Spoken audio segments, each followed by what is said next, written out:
welcome mfethu sanibingelela. Welcome to abazingeli belaphi beqiniso TV. Abazingeli belaphi beqiniso TV. Umene Spocket TV mhlaba ngibona ngamehlo ngaba usuku lakho lokugcina. Mawukuthi uyaqala ukuyibona le channel, please do me a favor and push the subscription bell ukuze njalo bafethu makuphuma ivideo niyibona ngebutton elibomvu elikhuphuka njengestimela samanzi ukusho ukuthi cha siziyakhala. Bafethu namhlanje ngisesigodlweni sakamkhulu Jali. Ngiyazile iningi lenu niyamazi kodwa kunabantu abangamazi ngizomdedela nje azethule abengelele abantu ababuka le channel njengamanje abazingeli belaphi iqiniso TV nezinyanga zasemzansi TV. Thiwa thokoza kuthiwa ndawo sawona mkhulu. Yebo kunjani? Siyaphila wejali kanjani mkhulu? Hayi ngiyaphila mina. Siyaphila mkhulu. Sithe asike sifike ngoba phela nathi kufana nokuthi siwala ekhaya.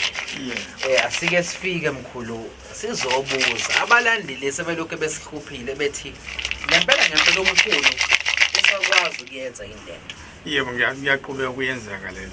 Mkhulu before singene kwibhokisi lemali ngisacela ukungichazela ukuthi lo mcebo uthathwa abantu abanjani obani abafanelekile ukuthi bangathatha lo hlobo lomsebenzi.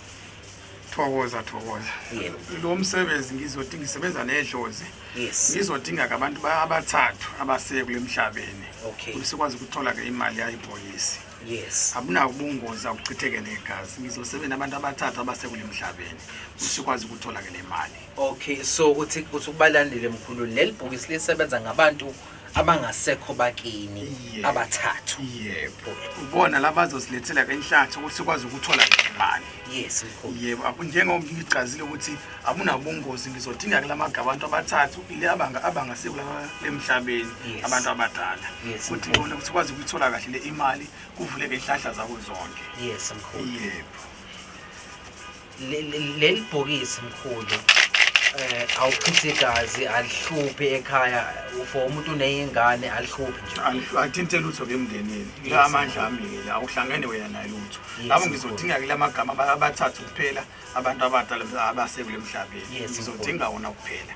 Ngeke uthinteke lutho emndenini, awuthinte lutho yengane. Futhi akwenze akuthithenge noma igazi lamsebenzi wami. Yes mkhulu. Mkhulu. Ngazi mkhulu udume ngokuthi uyazakha igubhu amagona. Ngabe leli bhokisi liphuma nalo yini igona noma isigubhu? Cha, lokho ke uzosala kulesigubhu. Lonke kwenza just ukuthi wena ubone umsebenzi wami. Yes mkhulu. No, kuyazwakala mkhulu. Kunabantu mkhulu abayibukayo lento. Yebo. Uthi mkhulu namanje wena usakwazi ukuthi uthuma abafana bakho. Yebo, ngingakwazi ukwenza ke manje na ukuthi ubone ukuthi nabo abantu babone ukuthi naye umkhulu Jali ukwenzile ngempela yini. Mkhulu, usingakayi kodwa ngisacela ungisusele le ndoda mkhulu. Bese siyabona ngempela ukuthi ngaphakathi ayikho inyoka lapha phakathi mkhulu. Hayi, akukho lutho ke la ngaphakathi. Mama ubona ngaphakathi uyabona. Akho lutho lapha. Akho lutho ngaphakathi. Yes. Uyabona kangithi? Yes. Ngiyalivala ibhokisi. Yes mkhulu. Naku sengilivalile ke. Nawe uzobona ke lo.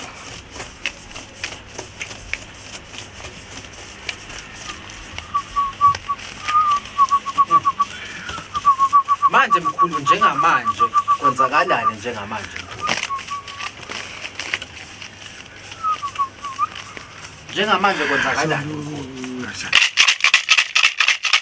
Angifuna ukwenza imali ukuthi ubone ukuthi hayi imali.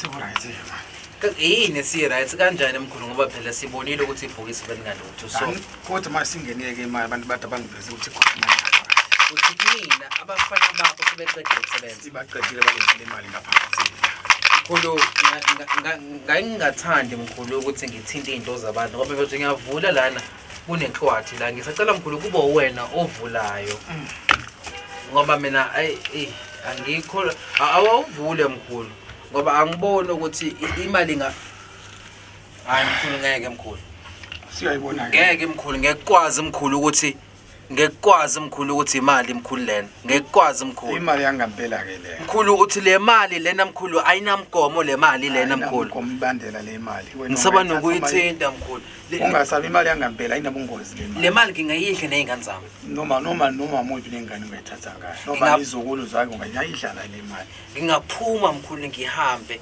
ngiyoyifaka ebanki le mali njengamanje ungayithatha ebank uyodeposit akunankinga futhi lapho ke nje yes mkhulu ngeke babuze lutho futhi ebanki noma ungasuka manje uyithenga noma imoto ayikho inkinga futhi lapho ayinamgomo le mali yebo ayinamthetho le mali ukuthi ngidla kanjani ayinamthetho le mali yami njengoba ukuthi asinaso sithwalo lesi yes mkhulu yabona imithetho izoyilandela yona ukuthi uyenze uyangizwa mkhulu kunabantu mkhulu abalifunayo leli phepha yebo kunabantu mkhulu abakoMpumalanga kunabantu abako Cape Town yebo kunabantu abakoGoli abathi sengikhathele mina sengifuna ukuthatha umhlala phansi angeza kumina kumkhulu Jalazi straight ayi ukuthi indaba yongithumela imali mina ngifuna wena uze umnikazi wayomsebenzi ukuthi siyenzeke lo msebenzi kunawo ibonile ukuthi impilo enjani iphila njengabanye abantu mkhulu ithini number yakho